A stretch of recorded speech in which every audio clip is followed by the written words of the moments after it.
Thank you for letting me give this presentation as a video. I'm so sorry that I'm not able to be with you today to hear and celebrate the fabulous work that the Children's Society have done and the great work that Danielle and the team have managed to achieve in breaking down, as I'm sure you will all agree, a fundamental barrier in terms of a real taboo, really sensitive but really important topic in terms of the vulnerability of Romani and traveller children. My name is Dan Allen and I'm a social work lecturer at the University of Salford. I've been working with Gypsy Roma traveller children for the last 15 years.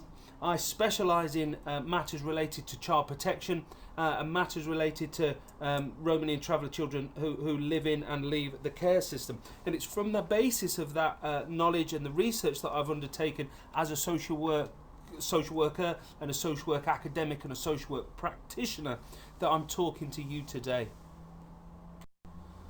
I'm sure that there are people who've been talking today, if Siobhan may have mentioned the fact or will mention the fact, as well as maybe people who are there from Leedsgate and other Gypsy Roma traveller communities and Gypsy Roma traveller people themselves, that the umbrella terms Gypsy Roma and traveller include a wide range of different diverse communities. And here on this wheel are just a selection of those main groups. Gypsy Roma Traveller is often abbreviated to GRT. It's a little bit like BME or LGBT. I'm not actually sure or convinced that GRT actively includes all of the people who are often assumed under that label. For that reason, this discussion refers to the collective as Romani and Traveller people. I'm sure that there'll be people in this presentation who will help you discern and understand the differences and diversities that exist within some of the groups that are shown on this wheel. If you want to develop your understanding of the specific nature and makeup of groups, of their wonderful heritage, of their culture, of their history and their ancestry, there's loads of great resources that you can access, and there the book Social Work with Gypsy Roma Traveller Children is a good resource. There are of course other resources available. It's important though, when we start thinking about matters relating to Gypsy Roma Traveller people and Gypsy Roma Traveller children, that we don't homogenise. The great work that's been done by the Children's Society in terms of the projects relating to CSE are going to be fairly specific to some of the communities. They won't be potentially applicable to all. Where we start thinking about the need to develop services to make sure that we've got effective, meaningful community participation in relation to the development and design and implementation and review of services, we need to ensure representation as far as possible. So in relation to safeguarding, everybody in the room has a duty to promote the welfare of all children, but also that includes Romani and Traveller children. We must protect Romani and Traveller children from maltreatment. We must prevent the impairment of Romani and Traveller children's health and development. We must ensure that Romani and Traveller children grow up in circumstances that are consistent with the provision of safe and effective care, and we must take all action, all required action to enable Romani and Traveller children to have the best possible outcomes. Now, what we need to be careful of is that we're not applying an expectation on communities. Whose outcomes do we measure safeguarding against? We must be careful that we don't impose expectations and regulations that don't necessarily include or account for the Romani and Traveller perspective. But what cuts through all of these objectives? To take every reasonable action to enable Romani and Traveller children to have the best outcomes, to help them feel loved, to help them feel included, to help them feel respected, to help them feel that they are a proud part of our country, that they are welcome, that they are valued. And if any child doesn't feel that they are loved, or doesn't feel that they belong, or doesn't feel that they're respected, then we have to take meaningful action to challenge that.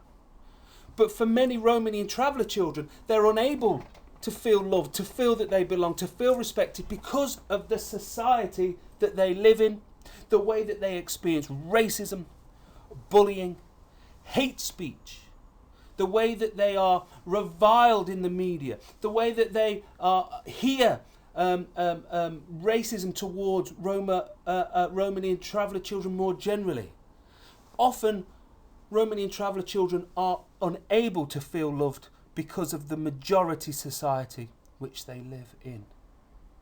So in terms of safeguarding, we have a collective duty to challenge structural inequality, to challenge oppression, to challenge racism, because that is impacting on the welfare of children. Serious case reviews and those public inquiries that pepper safeguarding history more generally show that we are not very good at working to promote the needs of Romani and traveller communities, families and individuals. Often services pathologise Romani and traveller children and blame them, blame families, blame individuals, blame the culture of Romani and traveller people for the difficulties that they experience in their day-to-day lives. Blame the fact that Romani and traveller children might not be able to go to school, might not be able to access healthcare services. There might be unequal opportunities in labour markets in terms of equal accesses to the type of provision that you and I take for granted. They blame that on a culture. That is to pathologise Romani and traveller people, and any person for that matter, is wrong. Equally, services might be culturally relativist in their approach, and that essentially says, well, who are we to become involved in Romani and traveller lives? That's their culture. Let them carry on in the way that they do that. We don't need to become involved because they look after their own. If we're culturally relativist, we fail to intervene in the lives of families, to promote social justice, to promote welfare, to promote inclusion, because we blame the fact that people might not experience those things on their culture. To be culturally relativist is bad.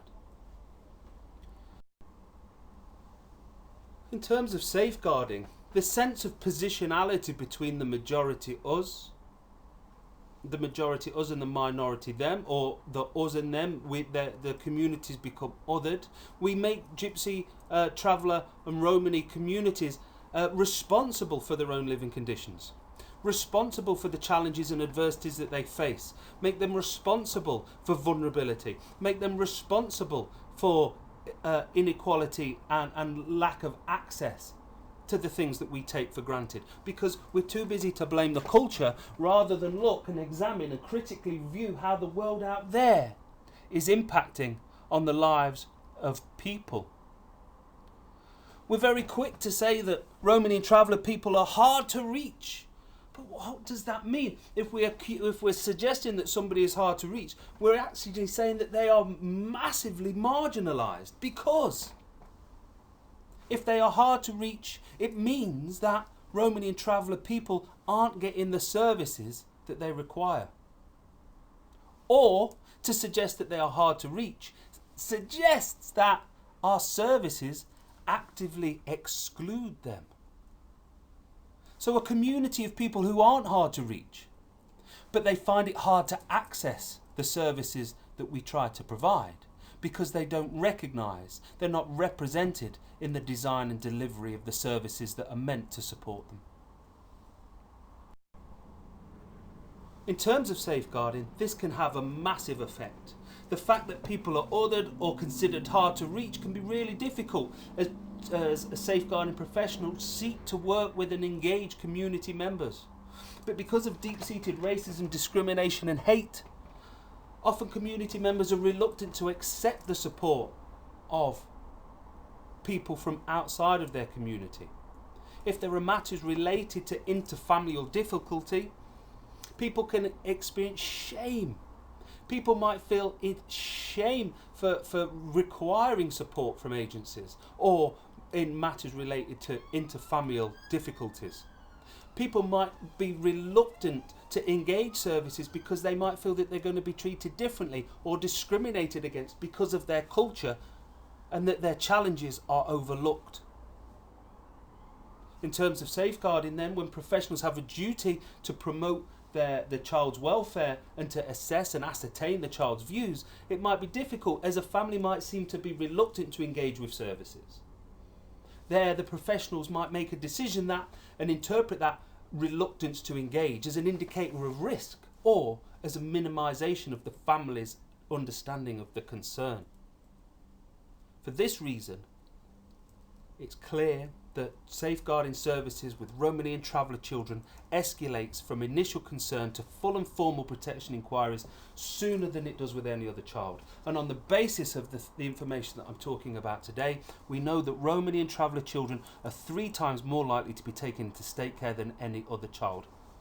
I understand that that might be concerning news and it's alarmist news, but we have to understand there's because of an inability, a deficit on the base of services to effectively engage those people who are vulnerable. But as services and organisations become risk averse, rather than seeking to close the gap to make services more accessible so that people can access them and feel safe to access them, and that those services respond to and recognise the needs of the people who need them, we take more coercive and punitive measures.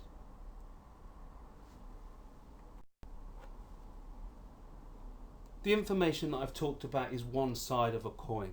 Of course, there is amazing work going on.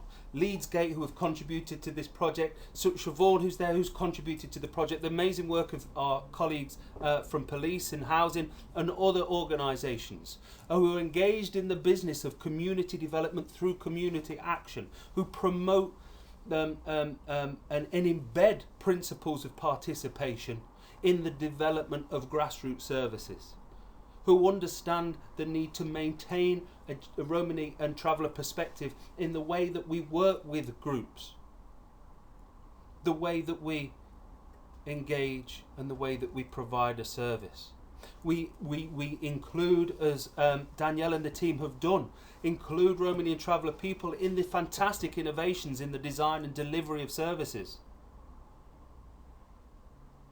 But organisations are doing incredible work to challenge hate speech in all of its manifestations. There's a great deal to do, but we're developing critical mass in collective action.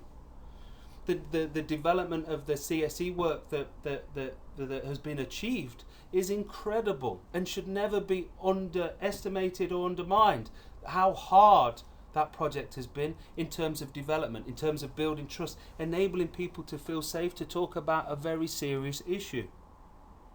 And it's been successful because it's recognised that the current services and strategies used to keep children safe aren't necessarily always accessible or meaningful to Romani and traveller children.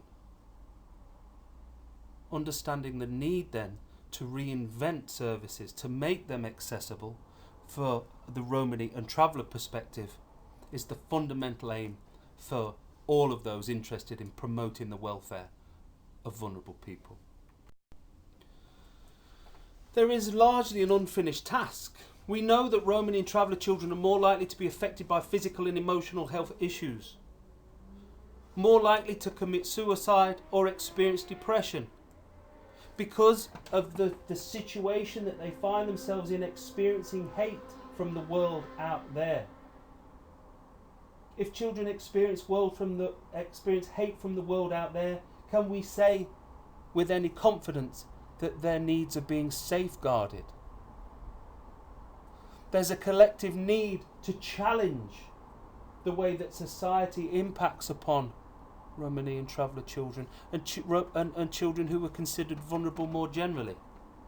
We know that there's a high number of Romani and traveller children who are affected by drug and alcohol use, predominantly because drug and alcohol services aren't accessible for many Romani and traveller people.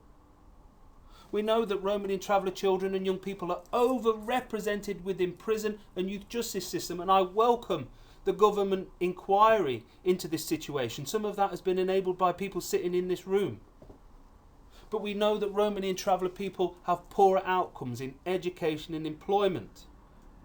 Not because they are a Romani or a traveller person, because the state, the system, generally discriminates against Romani and traveller people.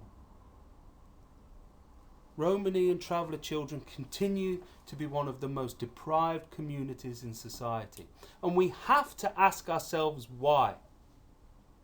Why do we stand by and allow these things to happen?